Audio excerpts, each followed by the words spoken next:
وما أرسلناك إلا رحمة للعالمين.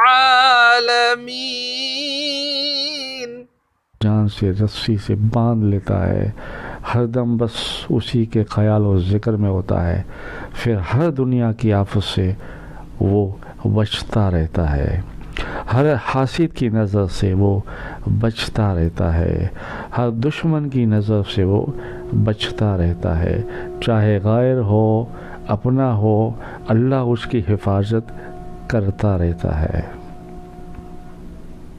اور کوئی اچانک حادثہ اگر پیش آتا ہے تو وہاں بھی اللہ تعالی بچاتا رہتا ہے۔ اور اللہ کو اپنے حبیب سے پیار ہے۔ ہم اس نبی پاک صلی اللہ علیہ وسلم کی امت ہیں جو نبیوں کے امام ہے، رحمت للعالمین ہے۔ اور ہم یہ نسبت سے پکے ہیں، اس تھپے سے، اس مہر سے کوئی ہمیں نکال نہیں سکتا، اور وہ ہے امت مصطفیٰ۔ آپ بھی ہیں، آپ کے گھر والے بھی ہیں، آپ کے رشتہ دار بھی ہیں، آپ کے اڑوس پڑوس بھی ہیں، ہر کلمہ پڑھنے والا، اور آپ سب کی دعاؤں سے میں بھی ہوں امت مصطفیٰ۔ ہر چیز میں فساد آنا، کہیں کسی سے لوگ مرید بنتے ہیں تو کسی وجہ سے مریدوں سے بے دخل ہو جاتے ہیں، کہیں کوئی ایسی بات ہوتی ہے پیر کی خلافت چھین لی جاتی ہے، ہر جگہ نفس پرستی میں، انا میں، گھمنڈ میں کچھ نہ کچھ باتیں ختم ہو جاتی ہے، مگر امت مصطفیٰ، غلامان مصطفیٰ، ہم اس مہر سے پکے ہیں۔ جیسے ہی کوئی مسلمان کے گھر بچہ یا بچی پیدا ہوتا ہے، اس کے کان میں اذان و تکبیر دی جاتی ہے تو بس وہ سرکار کا امتی امتی امتی ہو جاتا ہے۔ اور پریشانی سے وہ بری رہتا ہے۔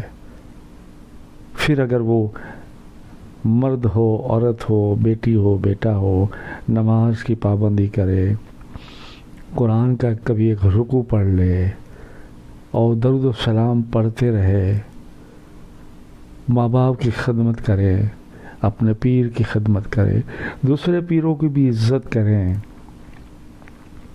اور چھوٹے چھوٹے عمل کو اپناتے رہے، اور چلتے پھرتے صلی اللہ محمد کا ورد رکھے، وہ آدمی کبھی پریشان نہیں ہوتا۔ اگر پریشانی آ جاتی ہے تو جیسے مکھی اڑ کر اپنے پاس سے گزر جاتی ہے نا، ایسے ہی مشکل حل ہو جاتی ہے۔ پر شرط یہ ہے دل و جان سے محبت کرے۔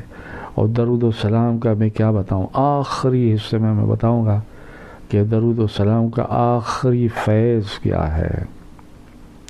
قریباً درود و سلام کی برکتیں اور توبہ کی حقیقتیں شاید 80، 90 یا 100 تک حصے آئیں گے، اور انشاءاللہ مجھے یاد رہا تو آخری میں درود و سلام کا آخری فیض آپ کے سامنے کھول دوں گا کہ درود و سلام ہے کیا۔ اب دیکھیے نا، ایک کامل پیر کا مرید وہ بڑی گاڑی چلاتا تھا، اور نسبت سے وہ سید تھا، اور ہمارے انڈیا، گجرات، کاٹھیاواڑ سائڈ میں ایک چھوٹا سا گاؤں ہے جس کو کہتے ہیں پانیلی، آج بھی ہے، اور وہاں میں امامت کر چکا ہوں۔ میرے امامت کے زمانے میں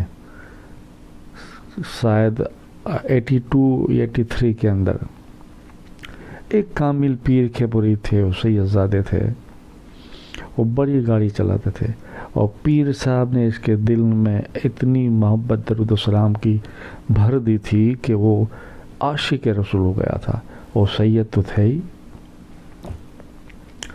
اور گجرات سے وہ آسام بڑی لمبی ٹرپ کرتے تھے، قریب 25-30 دن کے بعد پہنچتے تھے، 25-30 دن کے بعد مہینے کی ٹرپ ہوتی تھی، سمجھو سفر ہوتا تھا۔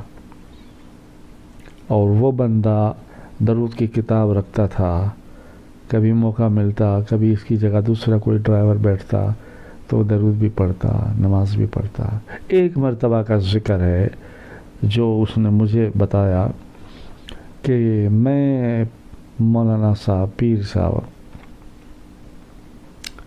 گاڑی چلاتے چلاتے آسام کی طرف سے آ رہا تھا، اور شہر کو آنے میں 10 کلومیٹر یا 12 کلومیٹر کا فرق تھا، شہر کو آنے میں وقت تھا، اور مجھے نیند نے اتنا گہرا تھا، ایسا لگتا تھا ابھی یہاں گاڑی کھڑی رکھوں اور سو جاؤں، اور ایک لالچ بھی تھا کہ نہیں شہر پہنچ جاؤں، راستے میں پتہ نہیں کیا ہو جائے۔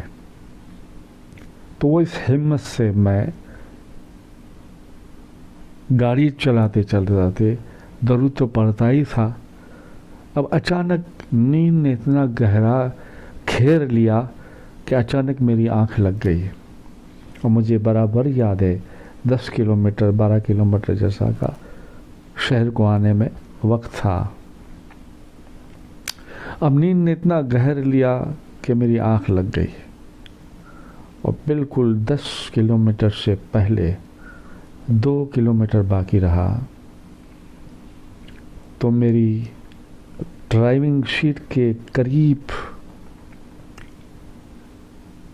جو ایک سیٹ ہوتی ہے وہاں کوئی ہلکے سے آدمی بیٹھا ہو ایسا محسوس ہوا، اور جیسے مجھے کسی نے ایسے کندھے پہ ایسے بازو پہ ہاتھ مارا اور کہا سبحان اللہ، یہ ہیں درود و سلام۔ کسی نے ہاتھ مارا اور کہا سید صاحب اٹھیے، سنبھل جائیے۔ ایک دم میری آنکھ کھلی، جیسے آواز کان میں آئی اور کسی نے مجھے ہلایا، تھپکی ماری اور ہلایا۔ جیسے میری آنکھ کھلی، میری گاڑی بالکل درخت کے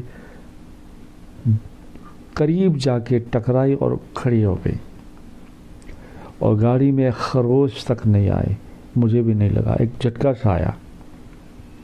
میں جاگا تو میرا دھیان گاڑی کی طرف چلا گیا، درخت کی طرف چلا گیا۔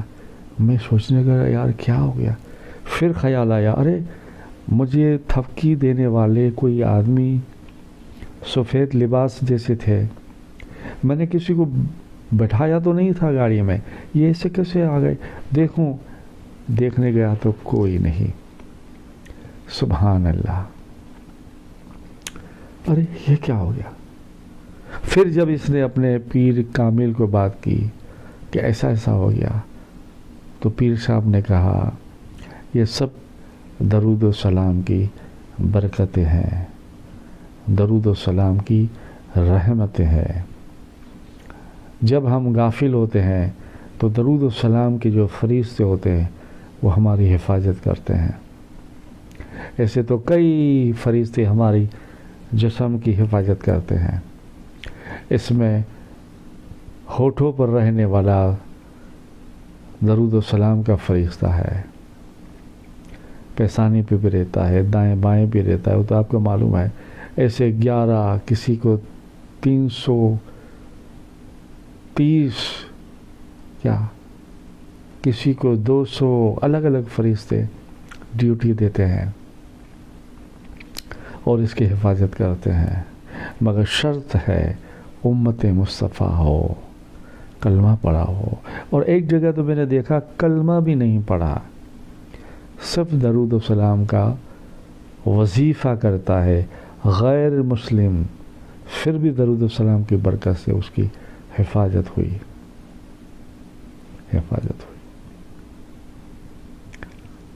درود پاک پڑھے، اللہم صلی علی سیدنا محمد وعلی آل سیدنا مولانا محمد دائما ابدا کثیرن کثیر یا ارحم الراحمین یا ارحم الراحمین۔ اور یہ ساری باتیں محبت کی ہے، عشق کی ہے۔ کوئی بندہ کہے کہاں لکھا ہے تو پھر وہ لکھے ہوئے کو ہی ٹٹولے ڈھونڈے، ہر چیز لکھی ہوئی نہیں ہوتی۔ یہ عشق کی بات ہے، محبت کی بات ہے، یہ پیار کی بات ہے۔ اپنے آپ محبت کرو تم اولیاؤں سے، پیارے آقا سے، کربلا والوں سے، غوث و خواجہ اجمیر بغداد بزرگان دین سے، تمہاری پیر سے، تو وہ ایک نسبت ہوتی ہے، اور جو نسبت سے فیض ہوتا ہے وہ لکھا ہوا نہیں ہوتا، وہ تقدیر میں بات بنی ہوئی ہوتی ہے، اور وہ فیض کی صورت میں آتا ہے، اور وہ بھی تقدیر میں لکھا ہوتا ہے۔ توبہ کی حقیقت میں بھی صرف تم نیت کرو، اچھی نیت سے اللہ پاک تمہاری زندگی کے سارے گناہوں کو معاف کر دیتا ہے، پر سچی نیت کرو۔ ایک بار توبہ کر لو، پھر گناہوں کی طرف نہیں جانا، اس راستے کی طرف نہیں جانا، بس توبہ۔ اور اگر مجبوری میں چلے گئے توبہ کر کے پھر گناہ کر لیا تو پھر ہمت نہ ہارو، پھر توبہ کرو۔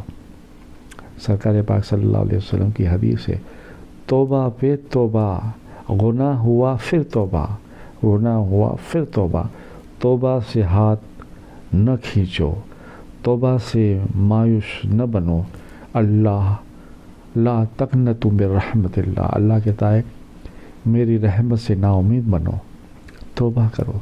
کسی کو وسیلہ لے کر آؤ، اپنی دعاؤں میں وسیلہ مانگو، اولیاء اللہ کا وسیلہ، غوث و خواجہ بزرگوں کا، کتبوں کا، مخدوموں کا وسیلہ، تمام صحابی صحابیہ، تابعین تبع تابعین، شہداء اسلام، شہداء کربلا کا وسیلہ، پنجتن پاک کا وسیلہ، قرآن کریم کا وسیلہ، جس پر قرآن نازل ہوا اس پیارے نبی کا وسیلہ، وسیلہ مانگو، گواہی بناؤ اس کو، اور توبہ کرو، تو پھر تمہیں ایک وسیلہ، ایک ایسی طاقت، ایسی ایک پاور تمہیں ہر دم تمہیں حفاظت میں رکھے گی، تمہیں پکڑ کر رکھے گی کہ اس بندے نے کوشش کی ہے، توبہ کی ہے، اب گناہ